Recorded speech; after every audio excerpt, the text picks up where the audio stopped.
My pleasure again to introduce our next speaker, Jason Stacy, the missing link to improve speed, agility and on-court quickness. As we know, our minds are like sponges and they are looking for the right input to soak it in. We cannot think of a person more suited to this than Jason Stacy, to whom we extend a warm and hearty welcome. Jason is a performance coach who leads from the front with over 20 years experience, including 10 years travelling full-time on the ATP and WTA tours. He works with several players in the top 100 and top 20. Additionally, spending many years working on the Russian Davis Cup team and also kickstarting the Kazakhstan Davis and Fed Cup teams. With extensive experience in both long-term athletic development and professional sport, many of his athletes have made Olympic and Commonwealth teams and have even won gold and silver medals. In addition to his coaching experience, Jason has lectured in several high schools, universities and TAFE colleges on subjects covering athletic performance, sports therapies and behaviour change. Please join me in giving a warm welcome to Jason Stacy. Right on, man. Thank you very much. Oh, I'm already live with the speaker. Excellent. I'm actually going to go out on court, so give me a moment. Excellent. All right, you boys just go warm up. Good morning, everybody. What's happening? So, firstly, I just want to say thanks to Tennis Australia. Obviously, putting on this event takes a lot of work behind the scenes to make it happen, and I'm very excited to be able to share like a little small snapshot of what I do and what I love doing today with you guys. I'm hoping at the end of today, I'm assuming most of you guys, from what I understand, are skills-based coaches, so you coach tennis. Like they said, I'm a performance coach, so I'm more about their movement, their fitness, their recovery side of things. I'm hoping today I can give you guys one of two things, if not both. One, maybe create some thought-provoking change in how and what you do on the court to help your players improve. Today's topic is their speed. And the other is give you hopefully a few tangible applications on what you could do on Monday morning when you get back on the court. And the key for me today, for you guys, is I'm hoping to show you a few things that you can tweak slightly now that you can apply right away to get a good result without actually having to add extra time or energy to your sessions with your athletes. So let's get into it. So like I said, the topic, we call it, in my sort of industry, we call it like the missing link. And the reason it's the missing link because it just doesn't get a lot of attention. I'm going to start off with a little question, a couple scenarios for you guys. If you have a look real quick, got this nice looking Ferrari. Now I don't have the stats on that car, but I'm assuming it goes pretty fast. So this is the situation. It's yours. Give you the keys, I throw you the keys, you have a wide open road, it's all yours. Go as fast as you want. How hard are you thinking to push that car? How fast do you think you'd go? Pretty fast probably, yeah? Again, I don't know the stats, but I'm sure it'll be pretty quick. All right, so here's scenario number 2. Same car, same situation, you jump in, you fire that bad boy up, getting ready to open it up, same thing, you're about to take off, there's just one little thing. This time, there's no brakes. Now how fast are you gonna go? Bit different, yeah? And this is what we're gonna talk about today is deceleration. The actual ability to slow down and stop with good control, good dynamic balance, good structurally sound position of your body. Because all we do with our athletes, what do we focus on? Get faster, right? More powerful, get you stronger. How quick can you move? It's all, because it looks cool. I mean, I love this stuff. Everyone loves it. It looks awesome. It's fantastic. But how much time and energy do you focus on how well they're stopping, how well they're getting into the shot, what happens after they make ball contact, and then get ready for the next shot? No one really pays attention much to that. Like I tell you, for me, when I used to travel on a pro tour, it happened all the time. I'd land, I'm in Indian Wells, I go see a couple of my players, the first thing almost every time was like, hey, how you feeling, what's going on? And they're always, I'm just not feeling fast enough, like sharpness not there, I can't seem to get to the ball. Like, well, what do you want to do? Like, maybe do some of those like reaction drills and, go do some sprints. So again, all about how fast they can get. I'm like, yeah, no problem, let me see you move. So we start doing some movement stuff. And often I'll see like one or two little things to fix, but everyone else is over here watching. It's like a magician. Everyone's over here like, hey, look at this, how fast they go and how quick they're moving. And all I'm looking at is how they were stopping and how they looked posture-wise when they were reset for the next shot. That's all I was looking at. And every time I go, okay, and then we do what we were already doing anyway, but with the focus was how well they were hit contact in the ground, how well they were stopping and slowing down. And I spent a day or so doing that. All of a sudden, oh, wow, I feel faster. Well, I didn't make them faster. It's not like our athletes who train all the time that they have a day or two off and now suddenly they're really, really slow. It doesn't happen. It's just the focus, that's all. So, deceleration. Lee Taft, that's just a quote from some famous, speed guy.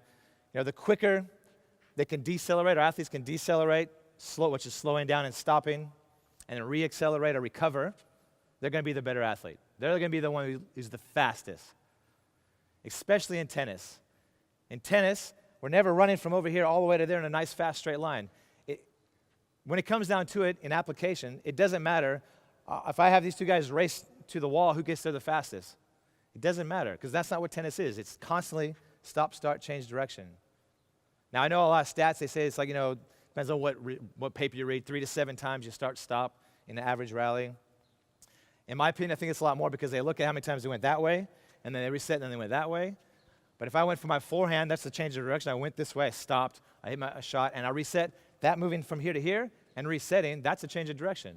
Again, I'm going to move again. There's another change. So there's actually lots of little moments where they have to stop, start constantly. You guys follow me so far? Yeah? Good.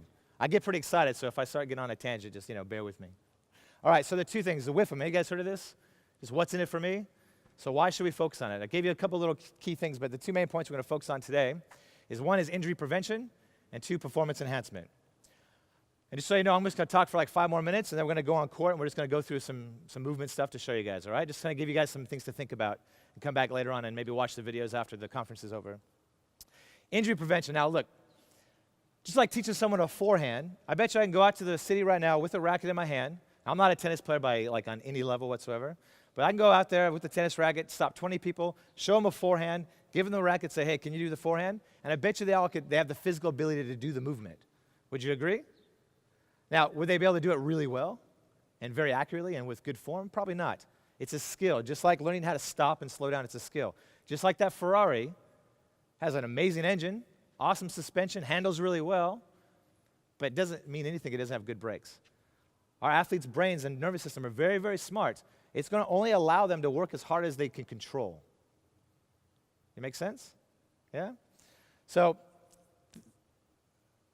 the one probably part with injury prevention it's important to understand if you guys don't know this already is majority, I wouldn't say all, but I would say most of the injuries that we see in tennis happen in that eccentric phase of a movement. So while they're slowing down, after they serve and they land, with the shoulder upper body, it's after they make contact with the ball with that deceleration. They have poor control of the force they're producing. That's when they get hurt. Yeah, when they try to stop and they don't have that ability to stop and their hips kind of roll in. The hips kind of shift, the shoulder breaks because they don't have the ability to have good dynamic structure while they're moving. That's when they get most of their injuries, is when they're decelerating.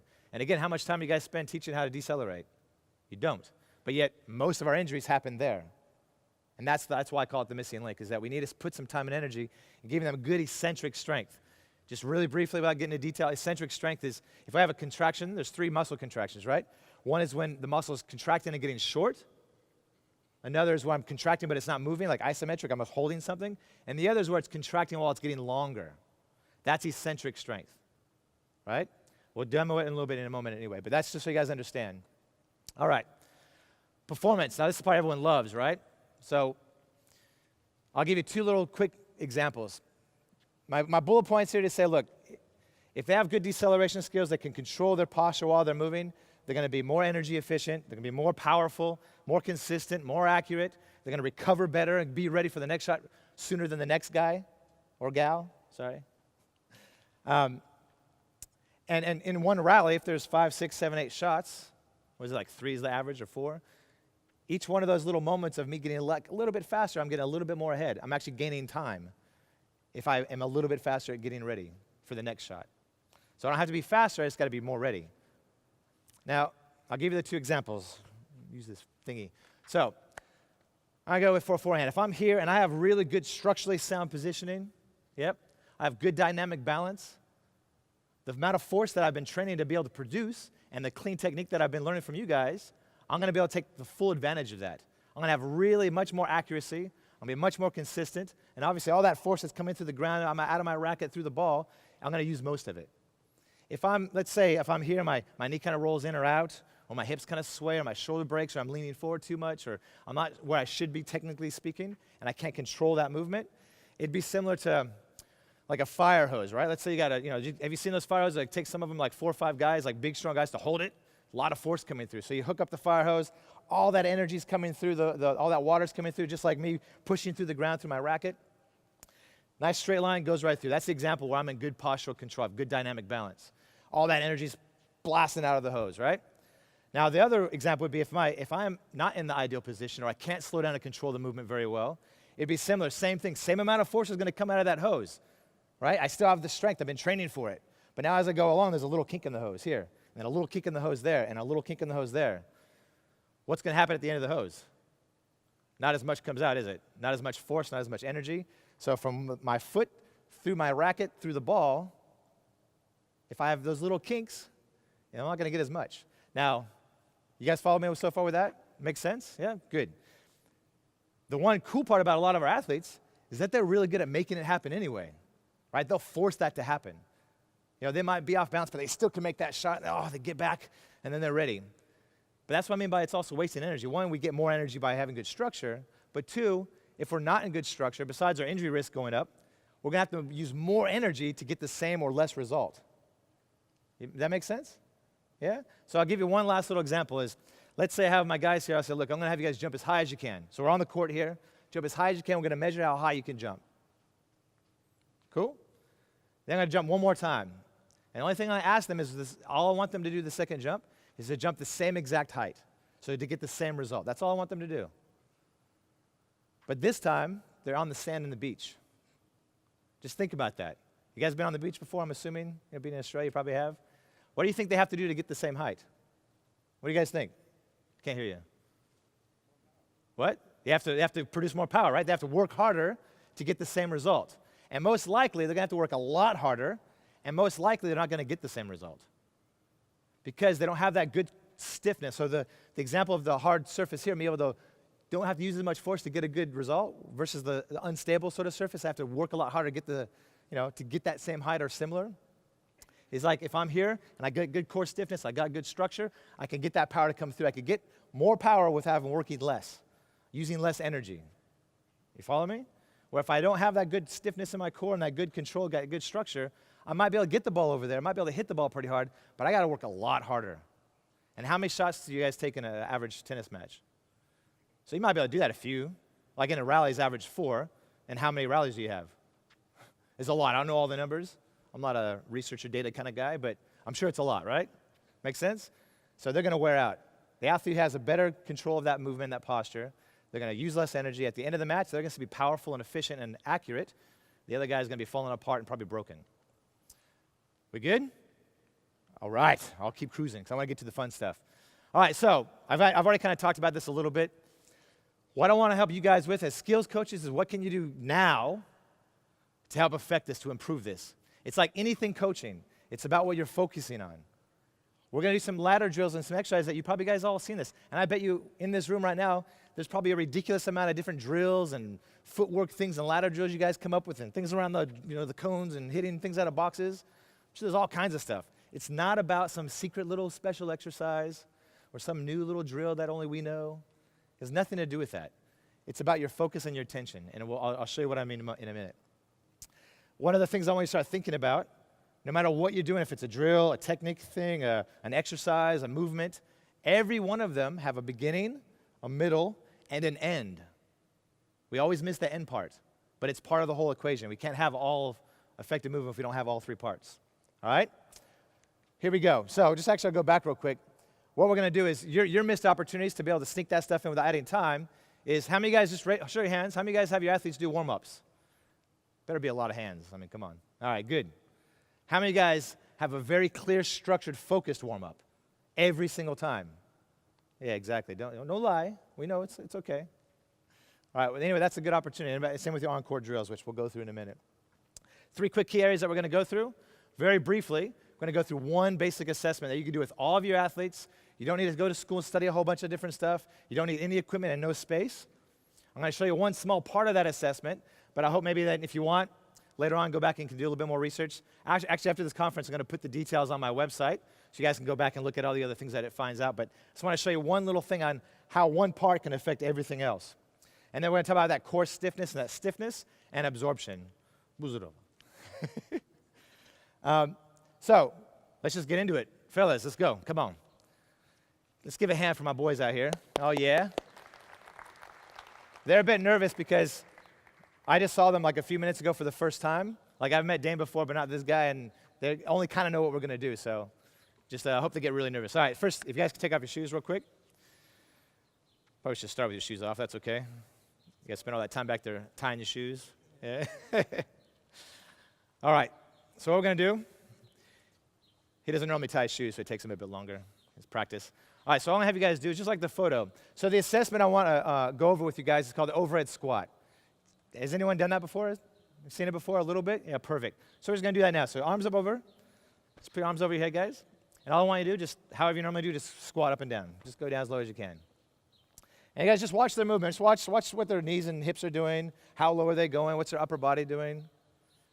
It's not bad. We did that a little bit earlier. They improved. I think they were nervous. They don't want to look too bad in front of you guys. That's good. All right, that's good. Have a little break.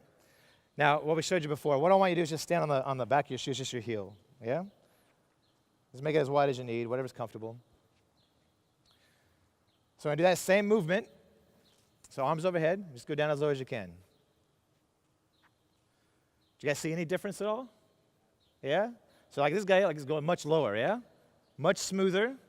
Notice how his arms and his body, he's not doing this. Before he was kind of like, bowing to you guys.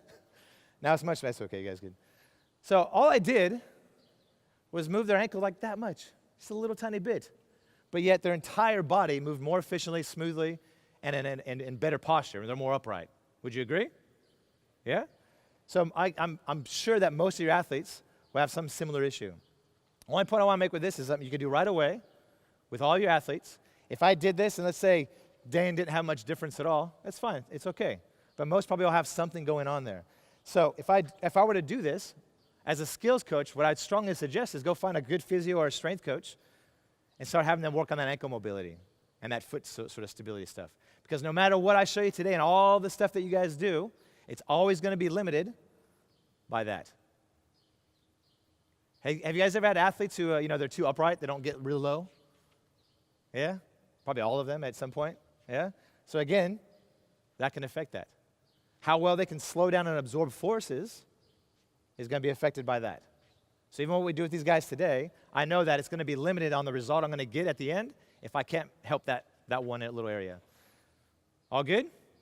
Excellent. Let's get into some other stuff. So, just real briefly, then we'll start to have a play. The stiffness is that stopping, right? Sometimes it's that like having to react all of a sudden, you misread the ball, or that right when you, say, do a split step, I can't do it slow motion. I try to, but I can't stop midair. But it's right here when I stop, right before I'm about to go. There's this stiffness that needs to occur inside my body. And it has to lock in place so that way I have that strong foundation, like that jump I told you about earlier, to push off of. Make sense? So that's what the stiffness is. We need to train it, okay? What we're going to watch today is when you guys are doing all your other movements, your techniques, your exercises, don't just watch how fancy the hit is or where the ball goes. Watch how they did after, what they did right before they got into position and what happened right after they hit the ball.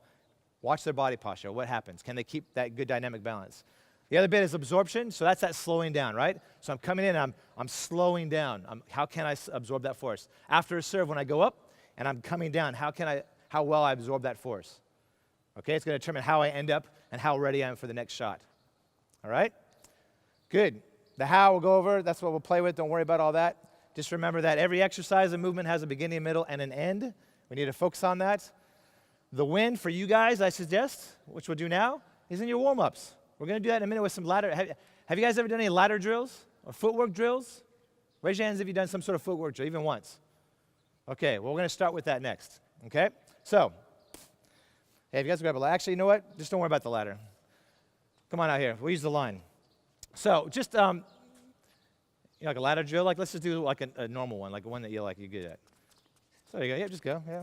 You go on. Come on, man. What are you doing? Don't be shy. That's good. It's just there. Just come on back. Just keep going. Just guys go around a couple of times for me. So does that look familiar? Yeah, you see guys doing that, warming up, just sort of moving around. Yeah. They kind of stop. It's kind of fizzle. See, watch what he does at the end of the exercise. So this is what I mean. The end of the exercise. Do it one more time. What are they doing when they finish? Just do exactly what you did, please. There you go. So what do they all do? It's like, yeah. All right? I'm good. I'm just going to go back and do it again. Right? And that's what everyone does. What about if we're doing sprints? We'll just do a couple sprints, like just half, your speed. Let's say you're going to sprint. Go over that line there. I want you to sprint to here. So go on, quick, quick. Let's go. All right, just 60, 70%, just go. Just to the line.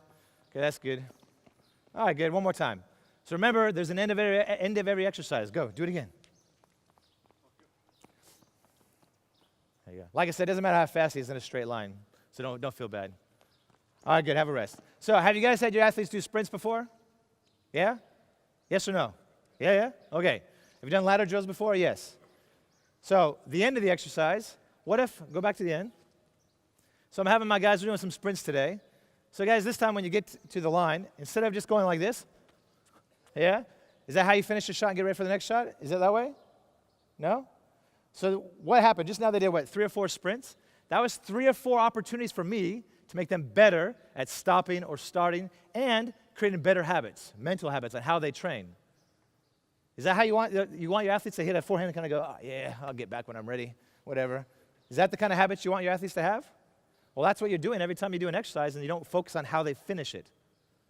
So this time, guys, you're going to run to the line, and I want you, once you hit the line, stop as quick as you can. I'm not going to even tell you how to do it yet. Just go. Just go and stop as fast as you can. Okay, good. One more time. How'd that look compared to what they did earlier? I just taught them how to slow down and stop. Like, obviously, I would coach them how to improve it, all that kind of stuff. Don't get me wrong, but one more time. Wow, look at that. And look, did you guys notice, if we were actually going full speed, I guarantee you this sprint versus the other, they go different speed. So it's going to show you how confident they are in controlling how fast they can go, which is how it works in real life on court. Would you agree? Would you guys, if I say go as fast as you can, but you have to stop as quick as you can, you're not going to go as fast, are you? And that's what I want to see. How fast can they go that they can confidently control? So I've created better habits, and I've trained deceleration. Did I add extra time to my session? No. I probably saved time because they're not trailing off and taking 10 steps and walking backwards, and right? So let's do that line drill one more time. You guys follow me so far? You get the idea what I'm trying to hit you with? Okay, good. Now, wait, hold on.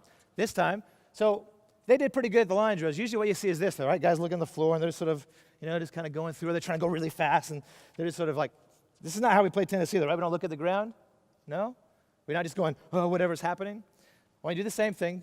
I want you to think of one thing this time. Every time you stepped out, I want you to hit that ground as hard as you can, like you're trying to put a hole in the court. So you hear just bang it as hard as you can, okay? Let's do both sides, yep. Go, just like you did before. Hard as you can, like just drive into the ground. Hit the ground. Boom, oh, yep. Keep going. Good. That look different than they did earlier? Did I add extra time or extra work? Of course not. Did I make them a better athlete? You're damn right I did. I have proof. So one more time. Look at his posture. He's driving into the ground. That's purposeful training right here. We're not just going through the motions. If you're not going to have purpose with their warm-ups, then why are you just don't do it. Just have purpose to everything you do. All right, good work, guys. Can you grab the bands really quick? Just grab the 2 sets of bands. I was going to show you one thing with the... So again, like I said, guys, look, it's not about the specific exercise. You guys already know lots of them. But I want you to go back and look at all the things that you're doing already, and how can you change the focus on how are they hitting the ground? How are they changing that direction? Yep, how are they finishing the end of the exercise? Let's actually just set them to the side. I'll show you maybe one other thing. A big part of deceleration, or being faster on court, in tennis, it's not a closed pattern environment, right? It's reacting to a lot of different things. So we need to add some reaction drills to it. So you might do something like this. Come on through. At the end, you just got to run whichever way I point. So run, they're going. Hit the ground hard. Go. Boom. Right? So same thing. Good. So I add a little bit of reaction to it. And all I'm doing, when they would come into the end, and when I said go, I wasn't watching how fast they were going. What I watched is how they took that little plyo step and took off. That's what I was watching. Can they do that really well? Because that is what's going to happen on the court. Would you agree? Yeah? I hope so. The other bit might be, what did I say? Every exercise has an end. So what did I let these guys do this time? They ran, they just sprinted and sort of trailed off. Well, this time I might say, okay, I want you to take that sprint and then just stop. So now I've added it again. So everything has an ending. So let's do the same thing. Let's go. All right? Eyes up. Boom. And then stop. Good. Hoop. Good. Oh, see, so you saw that? A little bit of step? That's me kicking his bum, basically. That's me, like, I got the next shot, I win the match, right? I win that rally every time. All right? No offense. All right, we'll do just one of you guys. You got to pick who wants to do this one. Who's feeling fresh? All right, let's go. So really quick, let's throw it over your hips. Here, just around the hips. So just to show you, if you do want to add some extra work or some load, these bands are great because they add sort of like a false momentum, a bit of energy they have to absorb without having a lot of space. So we're going to do that exact, actually I'll go on this side so I can look at you guys. Same drill as before, but now I'm just going to add a little bit of force out here. So go ahead. Actually, stop for a second. You know what we're going to do? Go along this line so everyone can see you that way. So go facing them. Yeah, come back this way. Come over here. Good, face that way. That's all right, just don't ever do that again. I'm just kidding. All right, go. Just watch his inside leg, the one toward me. Watch how it has to jam into the ground, right? See the angle? All right, good. So you see how it's a little bit more of an angle? Because that force, he has to. That's real life. Because he's running, this is creating momentum. If his foot's here, he's going to fall over. So it's self-correcting. It's making him get in a better posture, making him hit the ground harder. That's what we need. So one more time so you guys can see. All right, ready? Go. Good, that's good, that's good, good. So now what I might do, just really quick, to change it up a little bit for you, is then let's say Dane here, hold that for a second. He's having trouble, because again, it's about coaching, right? Not just making, here's a generic program, have a go. But let's say I notice like when he's moving and doing things, he's having trouble with that first step moving forward, right? He doesn't kind of take off very well at angles. So I can do the exact same drill, just make one little change, is I'm going to be slightly behind him. Because you see, every time he takes that step out, he's going to be pushing him back, so he has to stop back this way as if I was moving forward. So let's do it again. So it's going to be at a slight angle in the back. So you see how his foot kind of falls back a little bit? You see that angle? You go back and watch the video later. So instead of being here, he was here, right? So I'm having that force as if I'm going this way. Now what if my athlete, I notice, he's having trouble going into the shot, like that slowing down and getting ready. Like he takes a little bit too many steps, or like he did on that last little drill, sort of like kind of hopped forward, kind of lost the balance a little bit. He's having trouble controlling that motion. Same exercise, same everything. However, I'm just going to add a little bit. Hold on one second. I'm just going to add a little bit of force going forward. Because again, the same angle, go ahead. If you watch, he's got to now control that a little bit more. And then I can, actually, you're doing okay? I can actually even make it a greater angle by coming out here and make him do the same thing. Go. So he's got to really control it. You guys see that? Make sense? Good. Thank you. Have a little breather. All right, I'm just going to look at my notes here because, get excited. I got like 5 minutes left, they said. They said, hurry up. All right, come out here. We'll do some jumping, guys. So, again, don't need equipment for this. You probably already do it anyway. All I'm going to have you do to start with, there's two things. Remember that stiffness and absorption, right? So first thing with the stiffness part, we're going to teach is the landing. So all I want you guys to do is jump up. Just actually what we did earlier. Just jump up as high as you can. Just jump. Just jump and land. Yep, just jump. Just do a few more. Good. All right. That's good for time. So I'm going to have you guys do this time when you jump and land. I mean, is that how you want your athletes playing there? You want them like this? No, how do you want them? Probably like this, yeah? Somewhere like that. So I want you to land like you're going to return serve, like that, the athletic position. And just hold it. Yep, just get there and hold it for a second. Pause for like 2 seconds. Good. So I can do, you guys do like kangaroos and tuck jumps, all that stuff? Just do a couple of kangaroos, but I want you to land like this. Whatever the heck, when you bring your knees up. Tuck jumps. But now see how you landed there? It's not what we want, right? I want you to land in an athletic position and hold it. Hold it. And again, go. Boom, and hold it. So again, before they just jump up and down, go through the motions, landing all sloppy. So they're training bad habits. They spend a lot of time practicing, training their motor control, their brain to go, this is how I should move. So stick the landing. Now I want you to just jump and turn it, when you land, face that way. So we did earlier, so jump and turn around. So we're going to add a little bit of twist to it, right? So add that rotational force. So as they land, they have to have that stiffness to not twist. One more time. They actually did really well. You guys did really well with that. Very good. Get it? So now we're going to do, that's the stiffness, right? A little bit of landing, stick it. Can they have that? We're going to condition them. When they have this really well, then we can add all that external load. Next, I want you guys to jump as far forward as you can. Just jump forward. Just jump. Yep, good. Again, one more time. All right, good. Same thing. So that alone, that's helping, right? They're landing. They have to absorb. That wasn't too bad, probably because we've been practicing that landing already, right? So what we're going to do now is I want you to land, jump as far as you can, but I don't want to hear you landing. Soft as you can.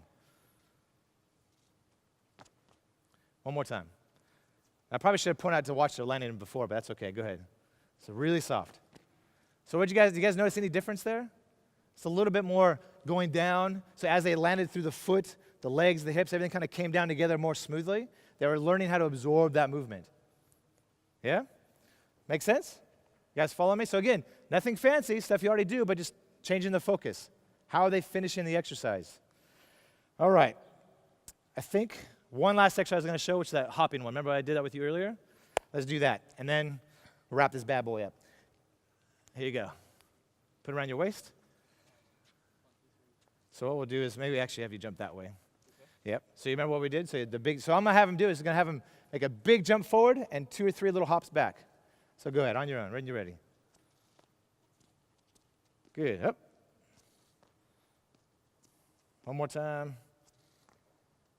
All right, have a little break. So if you were, before all the talking about today, what we've been talking about today, when you first saw that exercise, what would you think it's for? Real explosive power, right? Really push through, which it's doing. But our focus, where are you going, man? Get back in there. I always try to get out of work in these guys. But what I'm focusing on is how is he landing and those little bit of deceleration steps on the way back. Does he have good control and posture? Yeah, of course I'm going to watch that last one, how he absorbs it and how he takes off again. But I'm really paying attention also to how he's landing. Go. Because how he lands and controls the movement is going to determine how far he jumps and how smooth he goes. Good. So you see it's a little, that's good. So you see it's a little bit stiff on his hops back. So that's something I know I can work on. But from what we saw earlier, you can take it off now, his overhead squat, we already know he has some ankle mobility issues. And so that's why that was a little bit more rough. If you go back and watch the video, see it's a little bit more jarring rather than absorbing the force very well. All right, so to wrap this bad boy up, those are some of the key variables. First thing, it's about your focus, making sure that every exercise has an ending as well as a beginning, right? Don't forget about that. Every exercise, warm-up, drill you do, whatever, watch how they finish it. Don't let them kind of trail off and do whatever. This is bad habits, all right?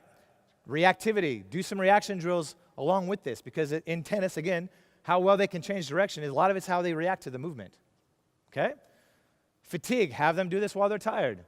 See what happens. Maybe at the end of practice, you've been working them, now let's do a little bit of this change of direction drill, some of this deceleration stuff. See how they move then, because that'll kind of give you some insight. Change the speeds that they go slow, go fast, change the angles like I did with the bands, right? Change of environment, so it might be the different surfaces. And obviously, adding some external load. So, I hope you guys got something out of that. I hope it helps kind of get you thinking a little bit about what you're doing now and why it's important to look at every part of it. You know, tennis, just like life, you know, as that movie said, it's a game of inches, right? It's all those little things that are going to make them a better athlete. Right? You're already going to naturally, they're already going to know and already be thinking about their acceleration, their power, their increasing their strength. So we got to be the coaches. We got to make sure that we're looking at everything. So let's watch how they slow down, how they stop. Right? You do that, I guarantee things are going to come together much quicker for you. Every time. Now, as I mentioned before, I don't know if you can see that very well. I'm actually just finishing putting a website together. This week I'm going to be putting all these exercises on there and a handful of others and some more detail about that overhead squat. So I didn't have handouts for you guys, but if you want, maybe next week after the conference is over, go check it out. There'll be some stuff, or just maybe send me a Facebook message or email, and I'll send you some content if you have any questions. Okay? I know we're good on time. All right. Thank you. Thank you, guys.